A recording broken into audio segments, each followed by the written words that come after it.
Picture this: a grand ballroom awash in glittering chandeliers, tuxedos and diamonds.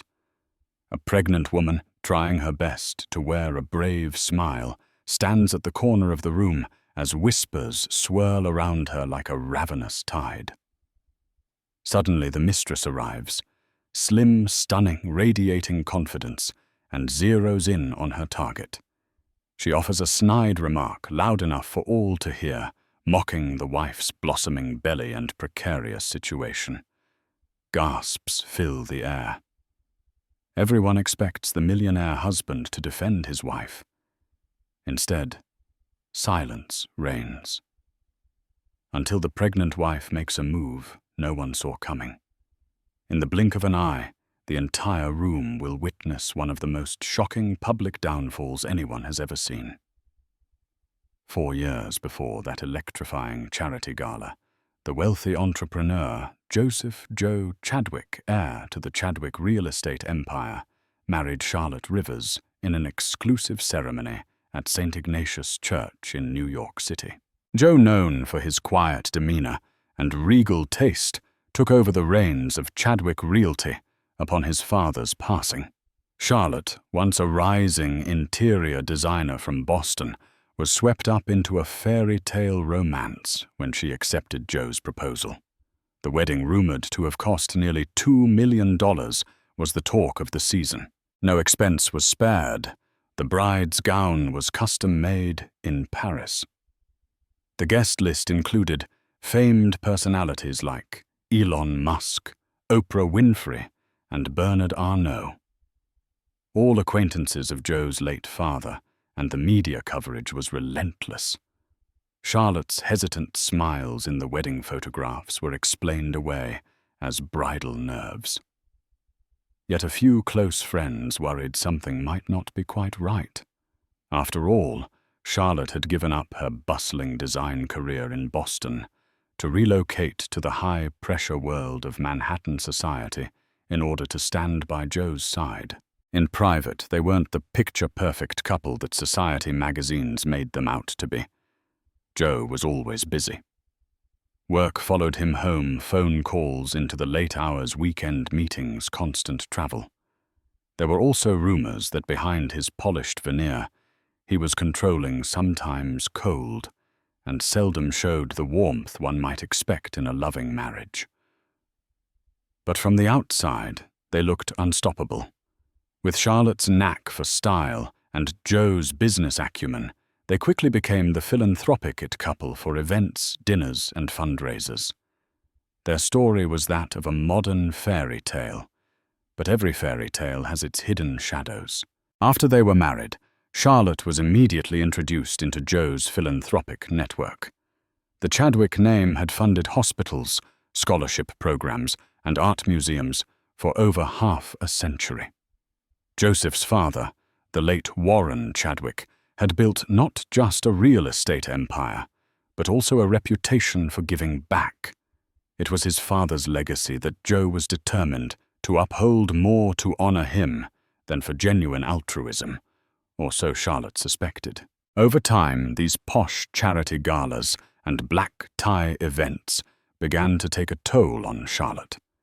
She was expected to mingle flawlessly, to host dinner parties, to decorate lavish penthouses for donor gatherings, sometimes with less than a week's notice. If anything went awry, Joe's disapproval was palpable. He never yelled or cursed. Instead, a cold glare or a silent drive home would leave Charlotte feeling like she was walking on eggshells. Despite her reservations, Charlotte quietly endured the demands. Part of her believed that once the frantic pace of their new life settled, Joe would open his heart to her. She had, after all, married him out of a combination of love, admiration, and the desire to make him proud. Behind closed doors, Joe occasionally showed tenderness, praising her event coordination, patting her on the shoulder for a job well done, or gifting her with an elegant necklace after a successful fundraiser. These moments of warmth were fleeting, but enough to keep Charlotte hopeful. It was at one such fundraiser, an event supporting foster care initiatives in Manhattan, that Charlotte first met Georgina Frost, an up-and-coming socialite with a trust fund rumored to hail from a flamboyant Texas oil dynasty. Georgina was tall, raven-haired, and wore sky-high stilettos that seemed more appropriate for a runway than a philanthropic soiree. She caught Joe's eye from across the room. Initially, Charlotte thought nothing of it. Joe was a people person and had to maintain pleasantries with big donors or their heirs. But over time, small rumors began to swirl. Friends in Charlotte's circle mentioned seeing Joe and Georgina in the same corner of the same exclusive lounge on multiple occasions once without Charlotte. The staff at the Chadwick Foundation claimed that Georgina had become an active volunteer, working late nights at the office, often coinciding with Joe's schedule. Charlotte tried to quell her suspicions, reminding herself that Georgina was involved in philanthropic endeavors, much like everyone else in that circle. But the body language at dinners, Georgina leaning just a little too close to Joe, her laughter a bit too loud at Joe's jokes, made Charlotte's blood run cold. She confided in a single close friend, Naomi Jenkins, who had known Charlotte since college. Naomi was a lawyer who had seen enough marital disputes to sense red flags from a mile away. "Don't ignore your instincts," Naomi warned over an afternoon tea in Charlotte's penthouse. "If he's stepping out, you need evidence. You need to be prepared." Charlotte resisted refusing to believe it could be that dire. She still wanted to trust her husband, and so ignoring the twinges of doubt, she put on a smile at each event, even if it grew more and more forced each time Georgina flitted into the room. Charlotte's world tilted on its axis one crisp autumn morning when she discovered she was pregnant. The morning sickness, the exhaustion, she chalked it up to stress from event planning until a quick pharmacy test changed her life. After a second test confirmed it, she decided to announce the news to Joe in a special way. She arranged candles and a small display of baby shoes in their living room, hoping to catch him in a rare moment of repose. Joe's reaction was subdued. He offered a polite smile, said something about surprising timing, and then asked if they should visit the doctor right away. Charlotte felt her heart sink. She had expected an embrace, tears of joy, or at least a kiss. Instead, she received logistical questions, as if he were preparing for a business merger instead of fatherhood. Still, Charlotte's joy was undiminished. She vowed to keep a positive spirit, hoping the baby would bridge the emotional gap forming between them. Maybe she thought fatherhood would awaken in Joe the warmth he rarely displayed. True to form, Joe did schedule all the necessary doctor's appointments. He accompanied Charlotte, asked questions about vitamins and her diet, and even insisted on hiring a private chef to ensure she got the right nutrients. It appeared caring on the surface, but Charlotte couldn't shake the feeling that it was all too methodical, like ticking items off a checklist. He rarely asked how she felt about the changes in her body, her hopes or her fears. Late one evening, Charlotte was in bed, reading pregnancy articles on her tablet, when she heard Joe's voice drift in from the hallway. He was on the phone. She strained her ears. "Don't worry," he said in a hushed tone. "We'll talk tomorrow in the office." The voice he used was soft, almost affectionate. Though he didn't mention a name, Charlotte's heart pounded with dread. She chose not to confront him. An inner voice told her the truth would come out on its own. Sometimes illusions are easier to maintain than a painful reality. It was around Charlotte's second trimester when Georgina's presence became impossible to ignore. She was everywhere in the tabloids, on social media, often photographed attending society events without Charlotte in sight. A mutual acquaintance mentioned that Georgina was named a special advisor to the Chadwick Foundation's new initiative on sustainable housing. Charlotte had never heard of such a role. More suspiciously, Georgina and Joe were spotted outside a boutique hotel just having coffee, according to the gossip columns. The strain of it all caused Charlotte's eyes to well with tears at unpredictable moments. Still, she clung to a semblance of dignity and told herself Georgina was just another social climber who latched on to wealthy men for attention. Joe assured Charlotte that Georgina's father, Randolph Frost, was a significant donor, and Georgina's input was part of a broader philanthropic partnership. Charlotte, desperate to maintain her marriage and protect her unborn child, tried to believe him, but that gnawing sense of betrayal never left her. Throughout her pregnancy, Charlotte began noticing subtle changes in Joe. He started coming home even later, often with vague excuses. Weekend getaways or dinners that he claimed were work-related suddenly multiplied. Meanwhile, Charlotte was left feeling isolated, filling her time with prenatal yoga reading about baby care and meticulously designing the nursery in their sprawling penthouse. On her own, Charlotte decided to investigate. She rummaged through Joe's study one afternoon and found a receipt for an expensive bracelet from Tiffany & Co., dated around Valentine's Day. She never received any such gift.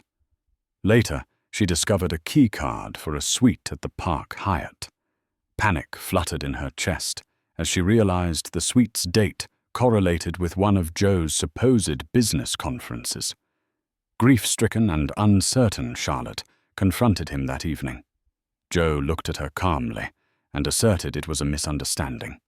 The bracelet had been for a loyal donor, an older woman he was trying to impress for a major foundation grant. The suite, he claimed, was for a visiting business associate. Charlotte knew the explanation was flimsy, but she lacked proof to refute him outright.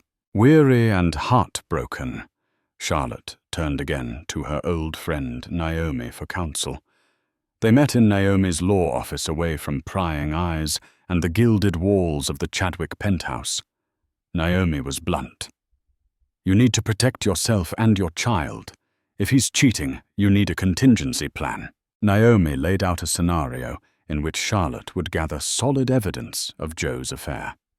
If Charlotte could prove adultery, she would have a stronger position in any potential divorce settlement, especially crucial if she wanted to secure her child's future. But Charlotte balked at the idea of a divorce. "I'm pregnant," she said, tears brimming. "I can't just give up." Naomi took her hand.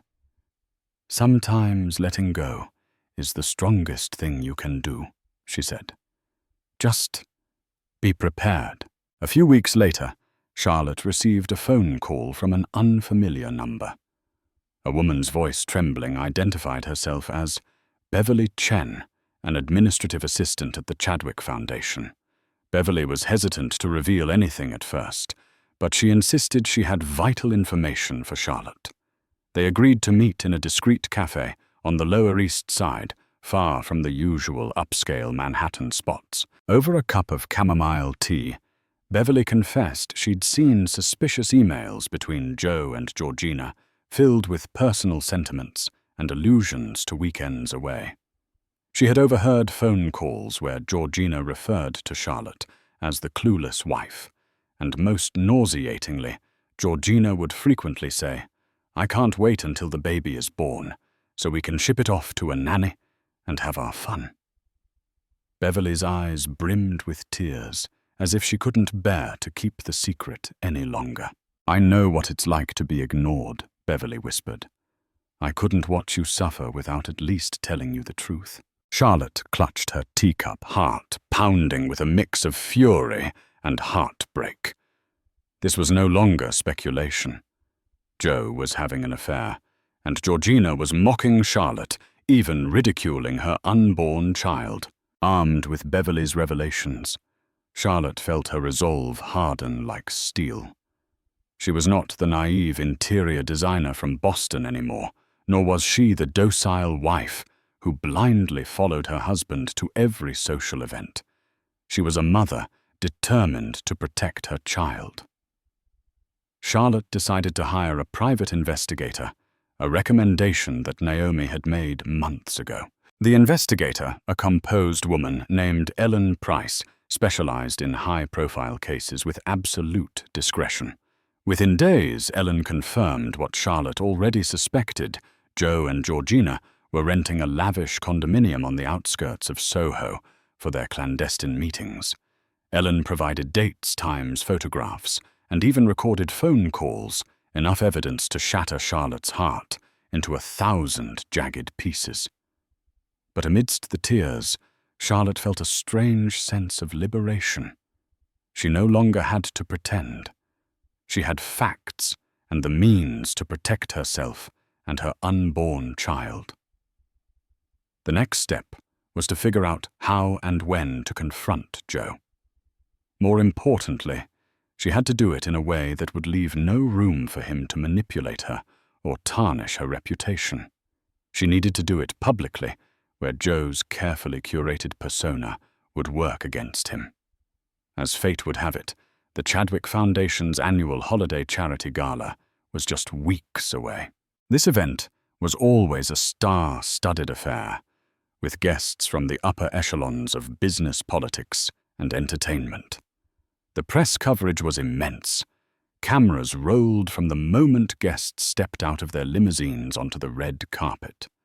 Charlotte typically dreaded such gatherings, but this year she saw it as an opportunity. She reached out to Naomi and quietly set a plan in motion. If Joe was going to flaunt his mistress in public, even if only through subtle gestures, then Charlotte would ensure the entire world saw the truth. And if Georgina dared mock her at this event, pregnant belly, and all, Charlotte wanted the power to strike back in the most controlled, strategic way possible.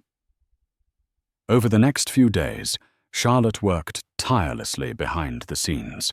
She arranged with Naomi's legal firm to have the divorce papers finalized, citing Joe's affair as the grounds. She prepared a separate envelope containing the damning evidence, photographs, transcripts, receipts, all of it. The crowning detail was the place and manner in which Joe would be served under the brightest spotlight of them all. On the night of the holiday charity gala, the ballroom of the Waldorf Grand was transformed into a winter wonderland. Glittering icicle lights hung from the ceiling, elegant ice sculptures adorned the reception area, and white floral arrangements lined the tables.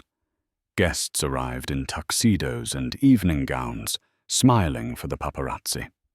Charlotte, now nearly 6 months pregnant, wore a custom midnight blue dress that accentuated her growing belly with dignified elegance. She arrived alone. Meanwhile, Joe arrived in a separate limousine with Georgina. Though they did not walk the red carpet together, Joe was still cautious. The insiders knew they were a couple. Georgina wore a gleaming silver gown, cut low at the back, turning heads with each step. If there was any doubt about her sense of triumph, it was erased by the smug smile she gave to the cameras, as if relishing her moment in the limelight.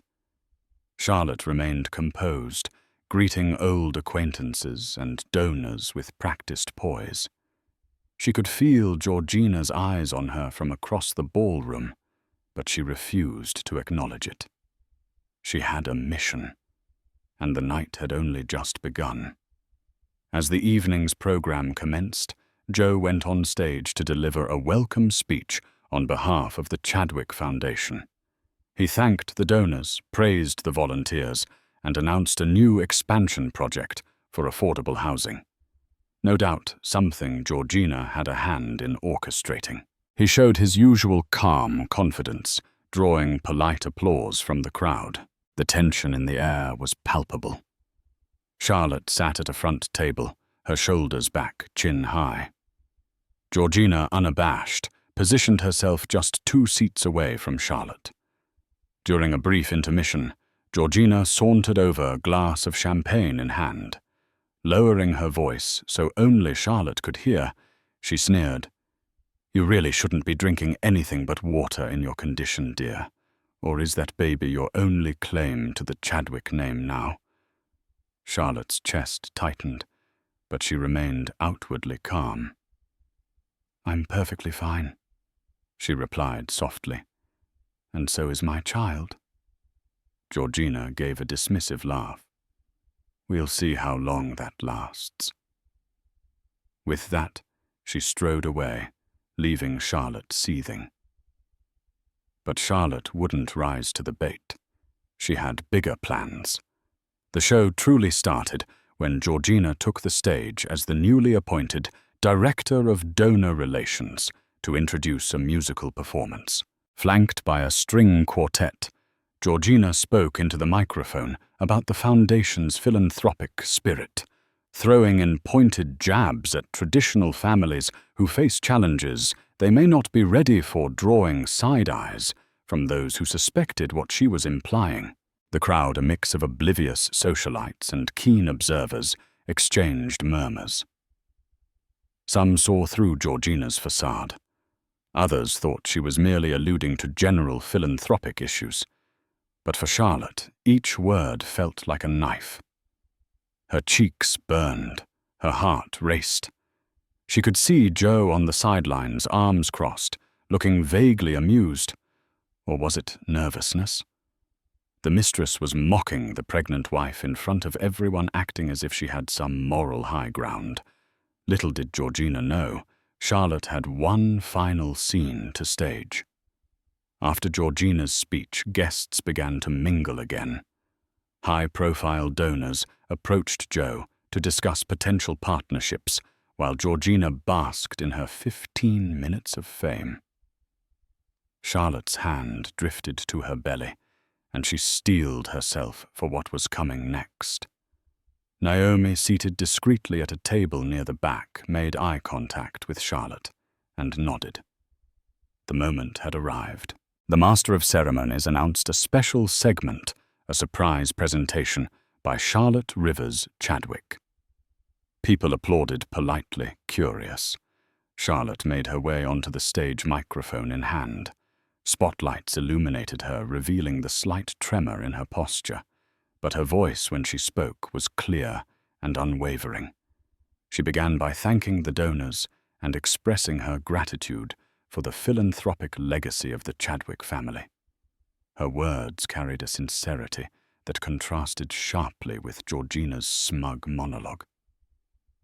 Then, with a calm that belied the turmoil in her heart, Charlotte took a steady breath.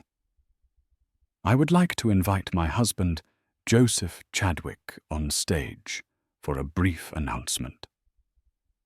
The crowd clapped, and Joe approached his face carefully, neutral. Georgina stood in the shadows, arms folded, lips pressed into a thin line. She had no idea what was coming.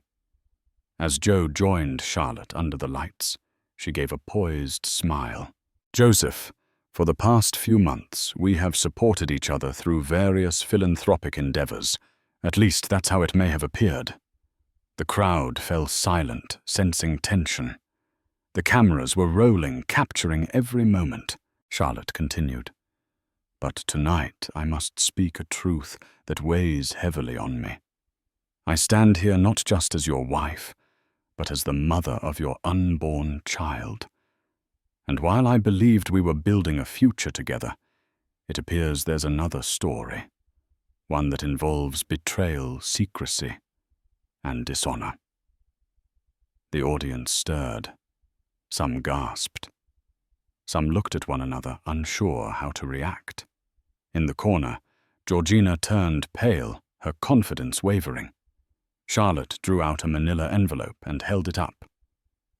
I regret to inform you and all of our esteemed guests that I have no choice but to file for divorce. She handed the envelope to Joe, who stood frozen, shock flickering across his features. Murmurs rippled through the crowd like an impending storm. This envelope contains documented proof of Joseph Chadwick's affair with Georgina Frost, Charlotte declared. At the mention of Georgina's name, The cameras whipped to her direction, capturing her look of horror. There are photographs, receipts, and statements that I'm sure will thoroughly explain why I've reached this decision. A collective gasp filled the ballroom. Joe's jaw clenched. Georgina looked as if she might faint. Only Charlotte stood firm, tears in her eyes, but determination in her voice. "I will not be mocked or humiliated," she concluded. "And I will not allow my child to grow up in a home built on lies. This ends now." Pandemonium erupted. Some onlookers tried to stifle their shock, while others whispered with glee. A few cameras remained trained on Georgina, who rushed forward and grabbed Joe's arm, her face contorted with anger.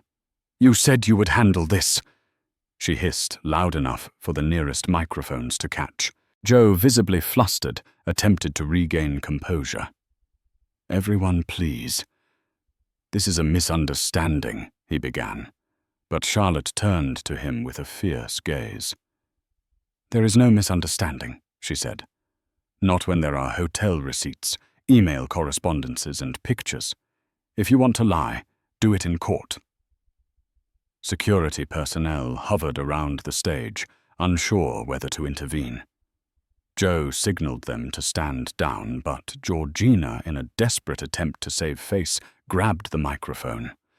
"This is all slander!" she shrieked, eyes blazing.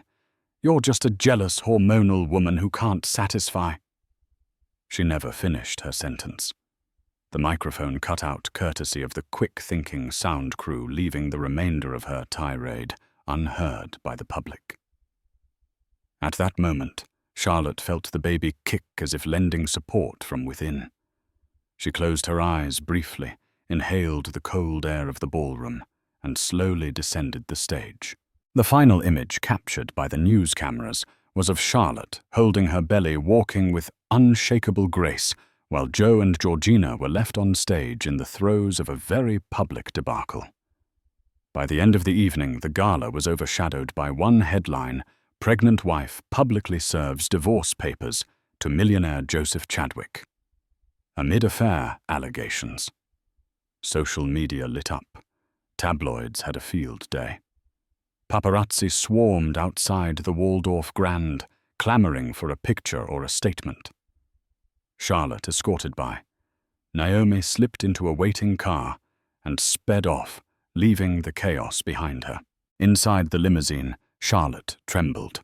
The emotional toll of that public confrontation weighed on her heavily. Naomi rubbed her shoulders. "You did what you had to do. Now let the lawyers handle the rest." Joseph attempted to call Charlotte repeatedly that night, but she ignored his calls. Georgina, too, was apparently sending messages, though Charlotte wouldn't stoop to read them. For the first time in months, Charlotte felt a strange sense of liberation. She was free from the charade, free from the lies.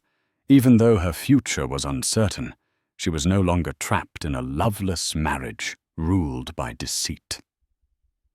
By dawn the next day, every major news outlet and gossip website featured Charlotte's dramatic stand at the gala. Hashtags like #Chadwick scandal and #Mistress mockery trended on Twitter. In an unexpected turn, the public largely sympathized with Charlotte. People admired her courage, especially given her pregnancy. Some news analysts who once adored Joe as a generous philanthropist slammed him for his duplicity. Georgina's social media accounts were bombarded with negative comments, calling her a home wrecker, and worse, even celebrities weighed in. Talk show host Wendy Williams, never one to hold back, commented, "If you're bold enough to flaunt an affair, be bold enough to handle the fallout." Meanwhile, philanthropic circles quietly distanced themselves from Georgina. Rumors swirled that her father, Randolph Frost, was furious over her reckless behavior, fearing it might tarnish the family name. The morning after, Joe appeared at Charlotte's penthouse, unannounced, demanding to talk. The doorman tried to stop him, but Joe pressed forward. Charlotte, wearing a loose-fitting robe cradling her baby bump, met him in the living room. Naomi was present as well, arms folded, ready to intervene if needed. Joe's eyes were bloodshot, his hair disheveled. "You ambushed me," he spat, voice quivering with rage. "At a charity event in front of everyone. You humiliated me." Charlotte set her jaw. "I told the truth," she replied, voice steady. "You humiliated yourself the moment you took Georgina to bed." He raked a hand through his hair, pacing. "We could have handled this privately. The donors are in an uproar. The board is calling for my resignation." "Consequences of your actions," Charlotte interjected. "I owe you no sympathy." Joe attempted to shift tactics, pleading with her to reconsider. He promised to end the affair, to be a proper father to their child. But each word fell flat. Charlotte stared at him, tears swimming in her eyes, remembering the months of suspicion, the late-night calls, the hateful mockery from Georgina. She shook her head. "I'm done," she said. "If you truly want to be a father, you'll do so under the terms I dictate through my legal counsel." With that final statement, Charlotte walked away, leaving Joe in stunned silence. Naomi followed him to the door, escorting him out. Once he was gone, Charlotte retreated to her bedroom and allowed herself a moment to break down. The tears flowed in torrents. She grieved for the marriage she thought she had, the love she had once believed could grow, and the father her child might never truly know. Yet beneath the heartbreak burned a steadfast determination. Charlotte swore she would protect her baby from any future manipulations. If Joe wanted to be involved, it would be on her terms, not his. And as for Georgina, Charlotte's hopes were that Joe would one day realize the difference between a fleeting affair and real companionship, though Charlotte no longer cared to witness that lesson unfold. Over the next few weeks, Naomi and her team tirelessly negotiated the divorce terms. Joe initially resisted refusing to settle with the full demands Charlotte proposed, particularly her request for sole physical custody. He insisted he wanted equal rights to the child, claiming that the baby was as much his as hers. Charlotte's legal team argued that his unstable behavior and proven infidelity were grounds to limit his parental involvement until he showed genuine responsibility. Meanwhile, Georgina vanished from the social scene. Rumors circulated that her father had cut off her allowance and scolded her for bringing such disgrace to the family name. Some said she was hiding out in Europe, others that she was staying at an upscale clinic in California, dealing with emotional stress. Charlotte paid no attention. Georgina's fate was no longer relevant to her life. The winter months were especially cold that year. The swirling snow outside matched the swirling uncertainties in Charlotte's life. Despite all the turmoil, she found solace in preparing for her baby's arrival. She busied herself with setting up the nursery, folding tiny clothes, researching strollers, and reading parenting books. Each little act reminded her that there was hope, there was joy to be found in the new life forming inside her. She also began returning to her roots in interior design, taking on small projects for close friends. It was a way to reinvigorate her creativity and reclaim a piece of her old self, the Charlotte who had her own aspirations and wasn't defined by the Chadwick name. Occasionally, she would wonder if she had done the right thing by going so public with the divorce. Yet every time doubt crept in, she remembered Georgina's sneer and Joe's cold indifference. The truth needed to be exposed. In a bid to salvage his reputation and the Chadwick Foundation's donor base, Joe scheduled a press conference at the Foundation's headquarters.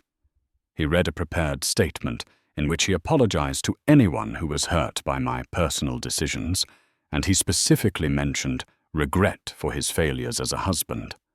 Publicly, he pledged to continue serving as a board member, but stated he would step back from his day-to-day leadership role, citing personal reasons. The apology garnered mixed reactions. Some lauded him for owning up to his mistake, others scorned him for not doing so sooner. Charlotte watched a snippet on the morning news. She noted how carefully crafted his words were. Not once did he mention Georgina by name, nor did he address the baby directly. She found it lacking sincerity. But at least the public pressure had forced him to acknowledge wrongdoing, a small victory in Charlotte's eyes. As Charlotte advanced into her 7th month of pregnancy, her emotional states oscillated wildly.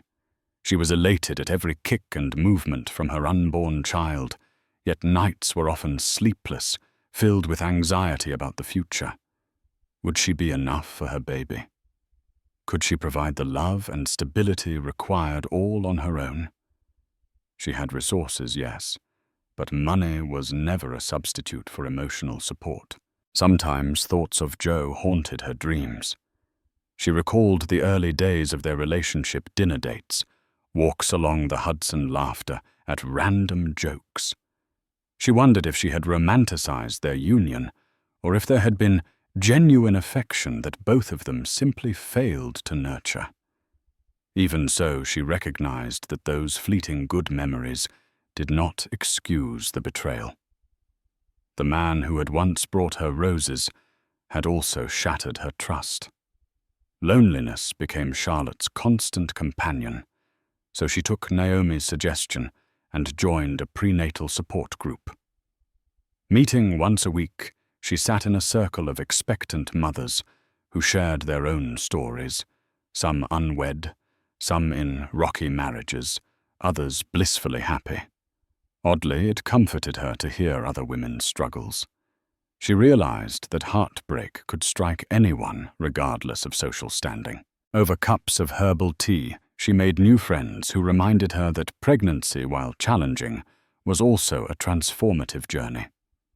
One of them, a soft-spoken musician named Felicity, was also estranged from her partner. The two bonded over their shared fears and hopes, forging a new sisterhood that transcended wealth or status. With every meeting, Charlotte felt her wounds begin to mend, her self-confidence inching back. One evening, as she dozed on the couch, Charlotte heard a knock at the door. Cautiously, she opened it to find Joe standing there, holding a small stuffed bear. She almost closed the door in his face, but curiosity held her in place. "May I come in?" he asked quietly. Against her better judgment, she nodded.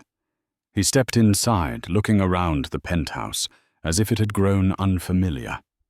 In a halting voice, he said he wanted to talk about co-parenting, to figure out a schedule and support system that wouldn't stress Charlotte out. Charlotte listened carefully. For the first time, Joe showed genuine concern for the baby's well-being, rather than the optics of the situation. He expressed how he regretted his actions, though he stopped short of fully acknowledging the damage. Still, it was the closest thing to real remorse Charlotte had heard from him. She agreed to let him attend the final ultrasound appointment, but she made it clear that this changed nothing about the divorce proceedings. Joe left after half an hour, leaving the stuffed bear on the coffee table, a small, possibly sincere gesture. At the ultrasound session, Joe joined Charlotte in the exam room. Awkward silence stretched between them until the technician began the scan. The rhythmic thump of the baby's heartbeat filled the room. The screen flickered, revealing the outline of a tiny face. Charlotte felt tears spill onto her cheeks. Joe, too, looked visibly moved, his eyes misting over. For one fragile moment, they were simply two people witnessing the miracle of new life. The swirl of legal battles, infidelity and heartbreak receded into the background. When the technician handed them the printed ultrasound images, Joe gently touched Charlotte's hand. She didn't pull away. It was a flicker of unity, a reminder that despite everything they shared a child. Leaving the clinic, Joe offered to drive Charlotte home. She hesitated, then agreed. The ride was silent, but not tense. It was as if they both realized this was a pivotal moment. How they handled co-parenting would shape the baby's life forever. In the weeks that followed, Joe's lawyers reached out with revised divorce terms. Joe conceded to a hefty financial settlement and a structured visitation schedule, acknowledging Charlotte's right to full physical custody initially. A joint therapy session was proposed specifically geared toward co-parenting strategies. Although Charlotte was hesitant, Naomi advised her it could be beneficial for setting healthy boundaries. They attended their first session in a discreet therapist's office, far from paparazzi. Emotions ran high.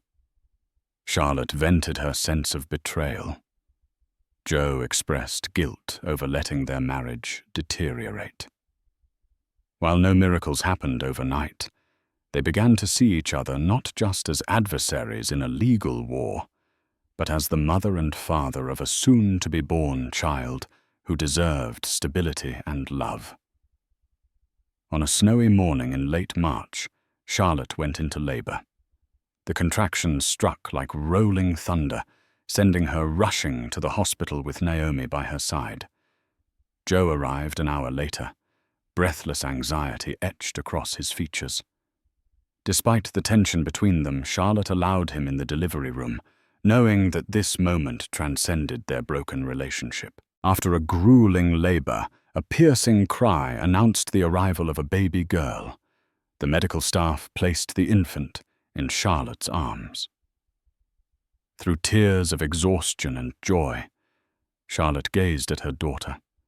Tiny fingers grasping the air, eyes tightly shut. Joe stood beside her, wiping tears from his own cheeks, carefully placing a hand on the baby's head. In that instant, the bitterness of the past year melted away, replaced by awe for the life they had created together. While they were no longer husband and wife, they had forged an unbreakable bond as parents. Once news of the baby's birth leaked, tabloids clamored for details. Speculations about the child's name weight and Joe's involvement ran rampant. Charlotte remained tight-lipped. She refused to give interviews, valuing her newborn's privacy above all else. Joe, too, stayed silent, only releasing a brief statement through his lawyers. We are grateful for a healthy delivery and respectfully request privacy as we focus on our daughter's well-being. Georgina was conspicuously absent from the narrative. No statements, no social media posts. It seemed she had retreated, completely cast out by high society circles that once welcomed her. In a world where reputation meant everything, Georgina had burned too many bridges. Whether she felt remorse or shame, no one could say. As Charlotte recovered in the hospital, Joe visited daily to see the baby. The tension that once choked their every interaction was replaced by a measured civility. They talked about feeding schedules, diaper brands, and doctor appointments. Occasionally, laughter would break through a soft reminder of simpler times. Charlotte began to realize that while she would always feel the sting of betrayal, the love she had for her daughter overshadowed the pain. She chose to focus on the present diaper changes, lullabies, and precious quiet moments. Joe, for his part, seemed genuinely committed to fatherhood. It didn't erase his past wrongdoing, but it was a step toward being there for his child. Months passed. Charlotte embraced motherhood with a fierce devotion. She also resumed taking more interior design clients, balancing her time between caring for her daughter, whom she named Isabella, and cultivating her re-emerging career. She moved out of the penthouse, purchasing a cozy townhouse in the West Village. Though smaller, it was entirely her own, a testament to her independence. Friends marveled at how she juggled single motherhood and a busy schedule. Charlotte, though, found a strength within herself she never knew existed. The heartbreak from Joe's affair and the public spectacle of the divorce had forged her into a stronger woman. She cherished the quiet evenings rocking Isabella to sleep, finding in those tender moments a sense of fulfillment she had long craved. On weekends, Joe took Isabella to the park or on short visits to his own residence. The arrangement went smoothly, thanks in large part to the therapy sessions and the clearly defined legal agreement. Charlotte sometimes felt pangs of sadness, seeing Joe cradle Isabella memories of what could have been drifting through her mind. But she resolved to keep the peace for Isabella's sake. Over time, they found a rhythm. While Joe remained somewhat distant emotionally, his love for Isabella was evident. He kept a nursery in his own home, stocked with everything she might need. Gradually, Charlotte softened, recognizing that fatherhood had opened a corner of Joe's heart she had never fully seen. Though the damage to their marriage was irreparable, the gift of a child offered them both a chance to cultivate a different kind of family dynamic, respectful, if not affectionate. Occasionally, Charlotte would hear rumors about Georgina's whereabouts. One tidbit placed her in a luxury rehab facility in Malibu, dealing with reported exhaustion and mental health issues. Another gossip column suggested she was attempting to write a tell-all book about her experiences with high-profile men. Charlotte rarely paid such rumors any mind. She had won her own battle, her dignity and her child's future were secure. One day, Charlotte stumbled upon an old photograph from the ill-fated Gala, capturing Georgina mid-sneer as she directed a mocking jibe at Charlotte's pregnant form. For a moment, Charlotte felt anger resurfacing. Then she looked down at Isabella, peacefully napping in her bassinet, and let out a quiet sigh. Georgina was a relic of the past, a symbol of betrayal. Charlotte had moved on, had grown, and ultimately triumphed. No further vengeance or bitterness was necessary. Life took on a semblance of normalcy. Charlotte's business thrived as her designs caught the eye of affluent clients seeking tasteful, understated luxury. She also began a YouTube channel showcasing home design tips and do-it-yourself ideas for mothers on a budget wanting to break the myth that style was only for the wealthy. Her authenticity and expertise quickly garnered a loyal following. Isabella grew rapidly, babbling her first words and taking tentative steps across the living room floor. Each milestone brought Charlotte an indescribable joy.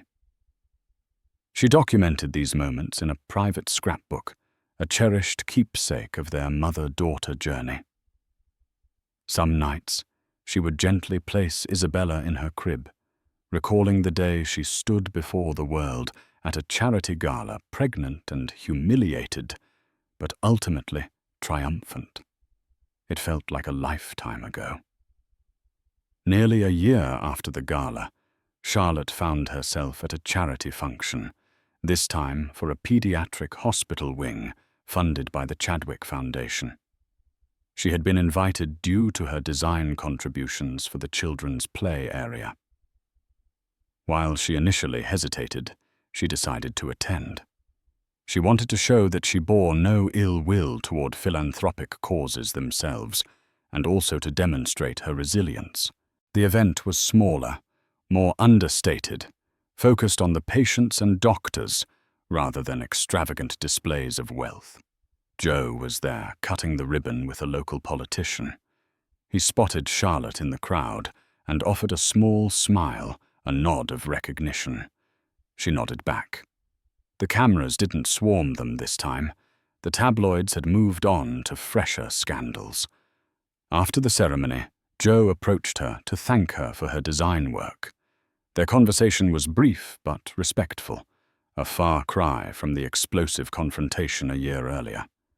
That evening, as Charlotte returned home, she reflected on how much had changed. She was no longer the timid wife overshadowed by her husband's ambitions. She was a mother, a professional, and a woman who had reclaimed her identity. She had faced betrayal and public humiliation, but emerged stronger with her self-worth intact. Joe, in his own way, seemed to be on a path of self-reflection.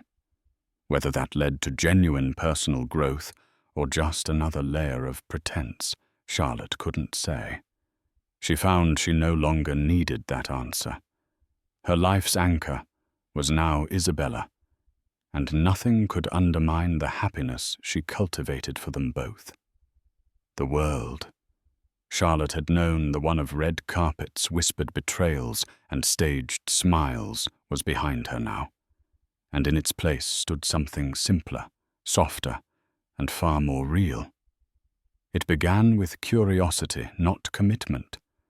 Months after the birth of Isabella and the public unraveling of her marriage, Charlotte found herself ready to smile again. Not performatively, not politely, but truly. Her days were filled with lullabies, morning sunlight on the nursery walls, and client consultations that reignited her passion for design.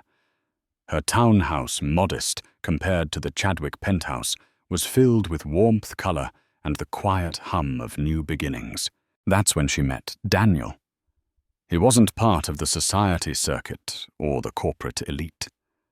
He was a freelance photojournalist who had spent years traveling through refugee camps, documenting stories that rarely made headlines. They met at a small gallery. Opening, Charlotte was consulting on the space's lighting layout. Daniel had 3 photographs in the exhibit. Their conversation began over a shared admiration for vintage Polaroid tones, and turned into coffee, then phone calls, then long walks pushing Isabella's stroller through the West Village. Charlotte was cautious. She told Daniel everything: the scandal, the divorce, the media circus. He didn't flinch. "Everyone's carrying a past," he said once. "I'm more interested in how people carry it than in the weight itself." That stayed with her. What drew her to Daniel wasn't grand gestures, it was his gentleness. He never tried to replace what she had lost, never pushed her to move faster than she was ready for. He respected her boundaries. And when he looked at Isabella, it was with genuine affection, not obligation.